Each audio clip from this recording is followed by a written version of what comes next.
Hello students, नमस्कार। Online classes में आप सभी का स्वागत है। और इस चैप्टर का लास्ट टॉपिक है। कुछ इसमें थोड़ा रह गया था, हालांकि कल ही समाप्त हो गया था, लेकिन इसकी क्रियाविधि थी, ताकि एक बार आप समझ में। तो देखिए, सुनने की क्रियाविधि तो याद रखिए। कल आपको बताया था, जैसे ये कर्ण पल्लव रहते हैं ये, तो जो ध्वनि तरंगे आती है, तो ये ध्वनि तरंगों को ये कर्ण पल्लव, इसमें छिद्र होता है जो अंदर मध्य कर्ण में जाता है। तो कहने का अर्थ है कि कर्ण पल्लव क्या करते हैं, ये ध्वनि तरंगों को ग्रहण करते हैं ये। तो कर्ण पल्लव का कार्य क्या है? ध्वनि तरंगे, ध्वनि तरंगों को ग्रहण करना, ध्वनि तरंगों को ग्रहण। तो ये ध्वनि तरंगों को ग्रहण करते हैं। ये ध्वनि तरंगे कहाँ पहुंचती है? कर्ण कुहर में पहुंचती है। कल आपको इसकी संरचना बताई दी थी, एक लंबी नलिका, और उसके बाद फिर ये ध्वनि तरंगे कर्णपटल, एक झिल्ली होती है, उससे टकराती है। और इसके बाद ये सब ध्वनि तरंगे चल रही है, याद रखना, ध्वनि तरंग।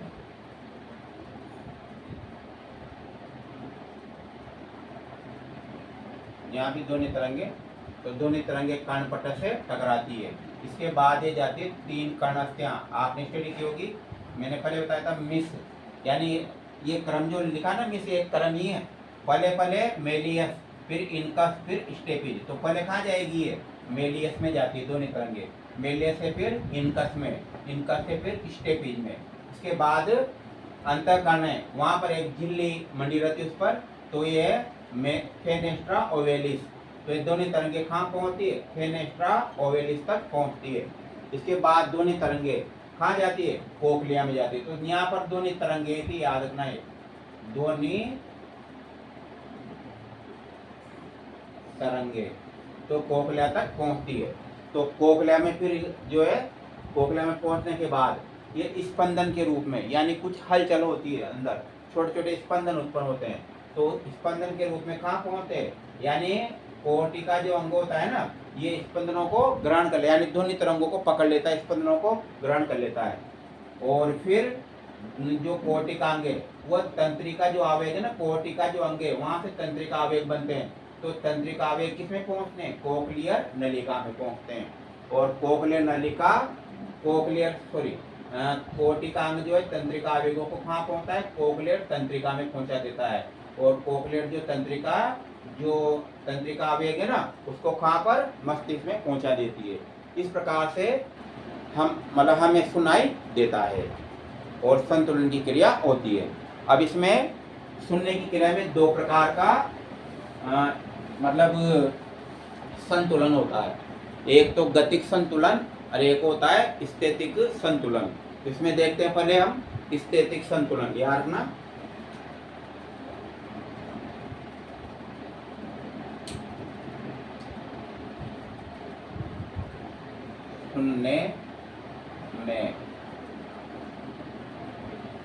सुनने में दो प्रकार, यानी मान लो कर्ण दो प्रकार का संतुलन स्थापित करता है, या मान लो सुनने में दो प्रकार का संतुलन होता है। पहला है, आपने देखा होगा, जैसे संतुलन दो प्रकार का, इसमें पढ़ा हुआ अपनी किन्थियोलॉजी में। एक तो होता है स्थैतिक संतुलन और एक होता है गतिक संतुलन। स्थैतिक संतुलन, स्थैतिक संतुलन।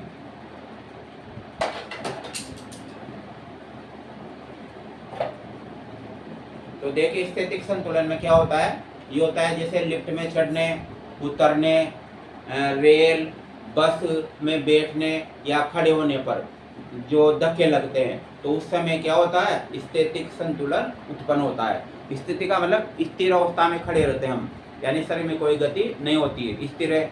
तो अचानक ही जैसे ब्रेक लग जाता है ना, लिफ्ट में अचानक जैसे ऊपर मतलब खड़े होते हैं अपन, तो स्थिर अवस्था में, लेकिन जो अचानक चलती है, तो ये जो स्थैतिक संतुलन है उत्पन्न होता है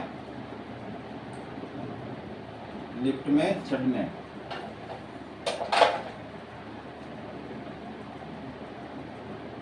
लिफ्ट में चढ़ने, लिफ्ट में चढ़ने,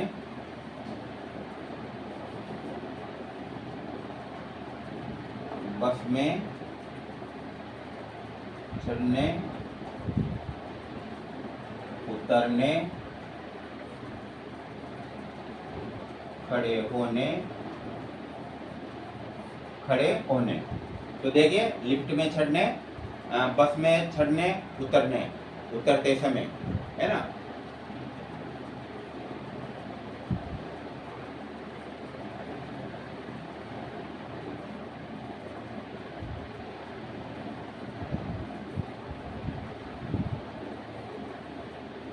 खड़े होने। तो बस में एक बार देखिए, लिफ्ट में चढ़ने, बस में चढ़ने, उतरने, खड़े होने, बस में बैठने। वो तो खड़े होना आ गया ना, तो बस में बैठने, बैठते समय कर लेते, तो बैठते समय, बैठते समय स्थितिक संतुलन, स्थितिक संतुलन उत्पन्न होता है।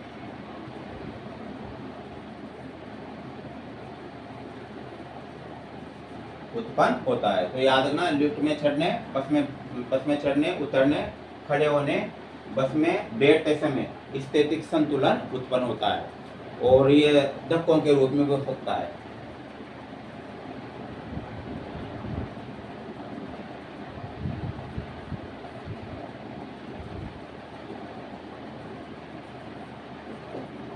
ये एक्सलेंट इसमें जोड़ देते हैं।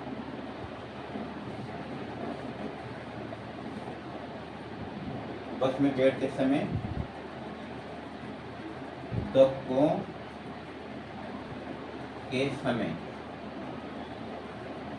धक्कों के समय स्थितिक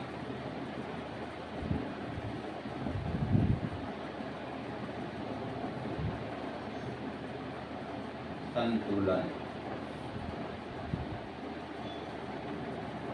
उत्पन्न होता है।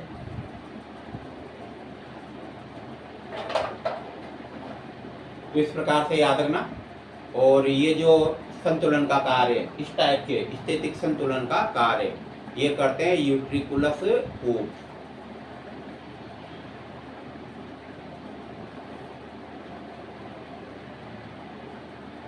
स्थितिक संतुलन, संतुलन का कार्य यूट्रिकुलस मूव करते हैं। यूट्रिकुलस ये अर्धवर्ताकार नलिकाओं में पाए जाते हैं। तो यूट्रिकुलस मूव करते हैं। तो यहाँ से मेन जो आप स्पोर्ट के रूप में चलते हैं ना, तो ये चीजें कुछ विशेष प्रकार से क्वेश्चन बनते हैं। तो स्थितिक संतुलन का कार्य यूट्रिकुलस ऊट करते हैं, यानी जो अंतःकर्ण का जो भाग होता है ना, क्योंकि मध्य कर्ण से भी कोई ज्यादा लेना देना, अंतःकर्ण सारी की सारी अंदर की जो ना सुनने की संतुलन की व्यवस्था बनाए रखता है। और उसके बाद दूसरा चलते हैं गतिक संतुलन।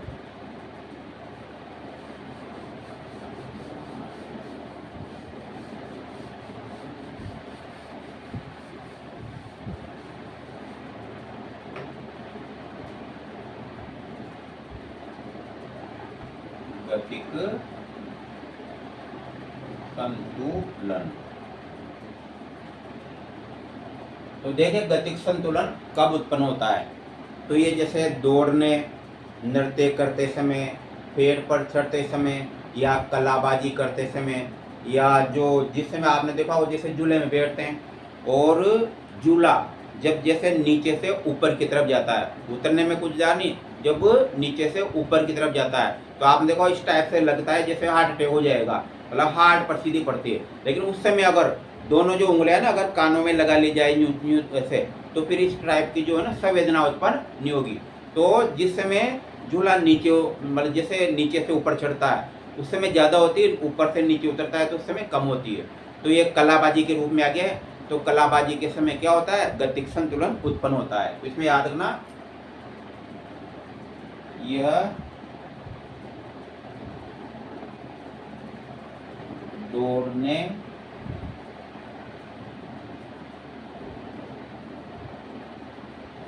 नृत्य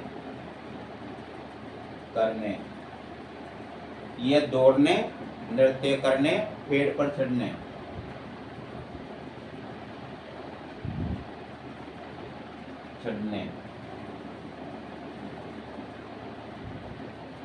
कलाबाजी। कोई भी गेम में कलाबाजी करते हैं, जैसे नीचे गर्दन करके से यूं लगाते हैं, मतलब फ्रंट रोल की टाइप, तो वो तो ये बैठ के लगाते हैं, ये खड़े इस टाइप से करते हैं ना, तो कलाबाजी। तो पेड़ पर चढ़ने कलाबाजी, झूले, झूले में ऊपर चढ़ते समय या झूला ऊपर जाते समय,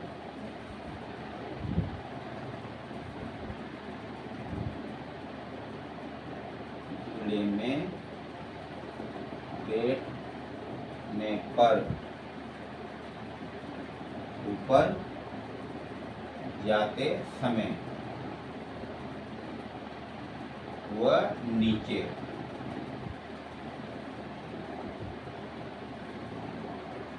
उतरते समय गतिक संवेदनाएं, गतिक संवेदनाएं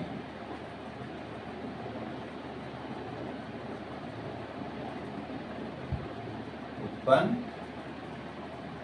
होती है, क्योंकि इस समय हमारा शरीर पूरी तरह से क्या आता है, गतिक। और जबकि उसमें क्या था, स्थिति का मतलब स्थिर अवस्था में, उसमें स्थिर अवस्था में था, जबकि इसमें क्या गतिशील अवस्था में। तो उतरते समय सभी अवस्थाओं में देख लो शरीर गतिशील है, तो गतिक संवेदनाएं उत्पन्न होती है। इस समय गतिक संतुलन, गतिक संतुलन का कार्य, गतिक संतुलन का कार्य, तो वह इसका अंदर का भाग होता है अंतःकरण का, तो ये होता है अर्धवर्ताकार नलिकाओं के एम्पुला करते हैं। तो इस समय गतिक संतुलन का कार्य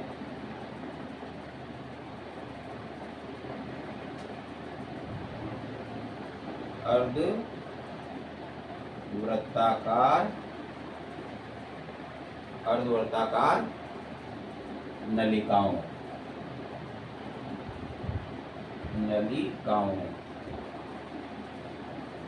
अर्धवर्ताकार नलिकाओं के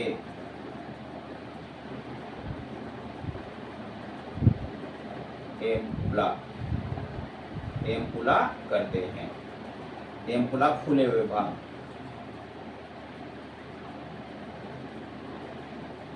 तो अर्धवर्ताकार जो नलिकाएं होती है, जैसे इनके जो भाग है ना, ये ऐसे फूले रहते हैं, ये तो इनको एम्पुला कहते हैं। तो ये कार्य करते हैं। तो इस प्रकार से ये चैप्टर था और ये समाप्त हो गया। और कल स्टडी करेंगे जैसे आपके सिलेबस के अनुसार, उसमें नर जनन तंत्र, मादा जनन तंत्र यानी जनन तंत्र, रिप्रोडक्टिव सिस्टम, और इसके बाद लसिका तंत्र, ये भी इसमें सम्मिलित है। तो कल दूसरा चैप्टर स्टार्ट करेंगे, इसका नाम होगा जनन तंत्र। बाकी ये चैप्टर समाप्त हो गया, ठीक है, बाकी कल स्टडी करेंगे।